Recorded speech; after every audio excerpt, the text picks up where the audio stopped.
कि जिसका मन मिले जिस पार्टी में डट के जाओ, डट के पार्टी का प्रचार करो, डट के चुनाव लड़ो, डट के नेतृत्व करो, लेकिन आदिवासी समाज को मत भूलो।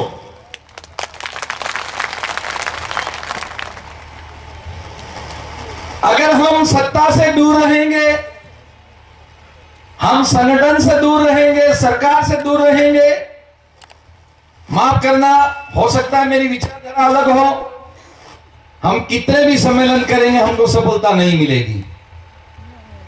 एक लड़ाई तो सामने दुश्मन की तरह लड़ी जाती है और एक लड़ाई घर में बैठ के लड़ी जाती है, और जो घर में बैठ के लड़ाई लड़ी जाती है उस लड़ाई में सफलता मिलती है, और जो फ्रंट में लड़ाई लड़ी जाती है उसमें नुकसान ही नुकसान होता है।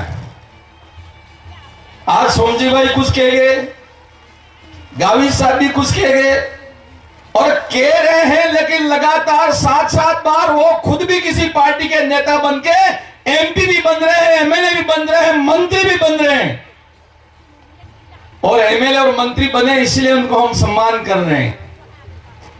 इसलिए अगर किसी को बुरा लगे तो बुरा, साथियों आपका जहां मन मिले वहां जाओ, लेकिन उस सत्ता में भागीदार बन के लड़ाई करके उस सत्ता में से रुपया निकाल के लाओ और समाज के विकास के अंदर रुपया लगा दीजिए, यह हमारे मन में भावना होनी चाहिए। आज 15 अगस्त 1947 को देश आजाद हुआ।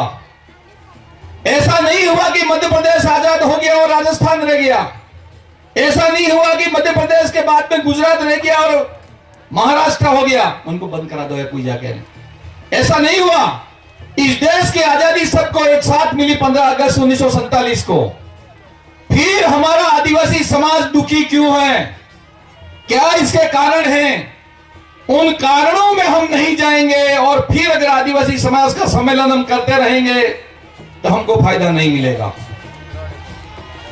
अगर इंसान बीमार पड़ता है, उस बीमारी का इलाज क्या हो सकता है, उसको हमको समझने की आवश्यकता है। इलाज जब हमारे हाथ में होगा तो आदमी वापस खड़ा हो जाएगा। और इसीलिए मैं बात कह रहा हूं एक निवेदन के रूप में कि हम इस प्रजातंत्र में जहां जिसका मन मिले उसमें जाएं, पंच बने, सरपंच बने, प्रधान बने, जिला प्रमुख बने, एमपी बने, एमएलए बने, मंत्री संतरी, जो भी मुख्यमंत्री बनना हो बने, अन्यथा दूर रह गए तो हम दूर रहते जाएंगे। हमको दूर नहीं रहना है, भागीदार बन के इसमें काम करना है, रुपया निकाल के लाना है, क्षेत्र की तरक्की और विकास करना है। एक दो बातें मैंने और कही थी, इसको आज फिर मैं रिपीट करना चाह रहा हूं। यहां पे जितने भी अगुवा हैं हमारे आदिवासी एकता परिषद से, उनसे कि राजस्थान में सरकार का सिस्टम हमारे आदिवासी विकास के लिए क्या है, मध्य प्रदेश में आदिवासी विकास के लिए सिस्टम क्या है, महाराष्ट्र में आदिवासी विकास के लिए सिस्टम क्या है, छत्तीसगढ़ में क्या है, इन 3-4 राज्यों का अध्ययन करके हमको एक बार इसी तरह का सम्मेलन सेलेक्टेड लोगों का एक जगह जाके बैठना पड़ेगा और बैठ के कहना पड़ेगा कि जब महाराष्ट्र में लड़का आदिवासी डॉक्टर बन सकता है, गुजरात में लड़का आदिवासी डॉक्टर बन सकता है, वहां का आदमी जाके वहां पर ये एसीएस बैठे हुए हैं, खड़ा हो जाइए सब, 1 मिनट प्लीज, एसीएस साहब आप खड़ा हो जाइए, समाज का मामला आइए, ये एडिशनल चीफ सेक्रेटरी ताली बजाइए, तो फिर बाकी समाज के लड़के डॉक्टर, इंजीनियर, कलेक्टर, एसपी क्यों नहीं बन सकते हैं। अभी भोजन परोस रहे हैं, भोजन परोस रहे हैं, शादी विवाह में भोजन परोसते हैं, और भोजन परोसने वाला परोसता परोसता देखता है कि मेरे घर के बच्चे कहां बैठे हैं, जब उनके घर के बच्चे जहां बैठे हुए मिलेंगे वहां पर एक कड़सी लपसी ज्यादा डाल देंगे, खाने रोटे ज्यादा डाल देंगे। सही है क्या गलत है? ग्राम सेवक हमारा समाज का हरतिया, पटवारी समाज का हरतिया, कलेक्टर समाज का हरतिया, डॉक्टर समाज का हरतिया, पंच समाज का हरतिया, सरपंच समाज का हरतिया, जब तक हमारे घर में से हरतिया तैयार नहीं करोगे तो हमारे पूरे भूखे मरेंगे। हमारे समाज में हरतिया तैयार करने पड़ेंगे, तभी जाके हमारा समाज 2 टाइम की रोटी डट के खा सकता है। यह व्यवस्था करनी पड़ेगी। हम जाते हैं साहब इस हॉस्पिटल में डॉक्टर नहीं है। हाँ भाई, वो डॉक्टर नहीं है, पता है, कहां से लाएंगे तो नहीं पता। बताइए कौन सी दुकान में मिलता है डॉक्टर, वहां के हम खरीद के ले आते हैं, सब दुकान में मिलता नहीं है, तो फिर कहां मिलेगा? हमारे यहीं तो मिलेगा नहीं।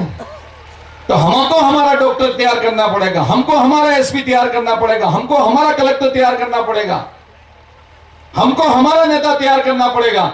जब गुजरात में अमर सिंह जी चौधरी चीफ मिनिस्टर बन सकते हैं और मध्य प्रदेश में अजीत जोगी चीफ मिनिस्टर बन सकते हैं और मुन्ना जी वहां पे बन सकते हैं, तो बाकी जगह क्यों नहीं बन सकते? किसी का दिमाग उधर जाता ही नहीं है।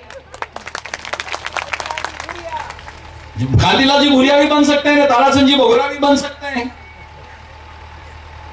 अगर उस व्यवस्था से साथी दूर रहोगे तो मैं समझता हूं हमारा पार नहीं पड़ेगा।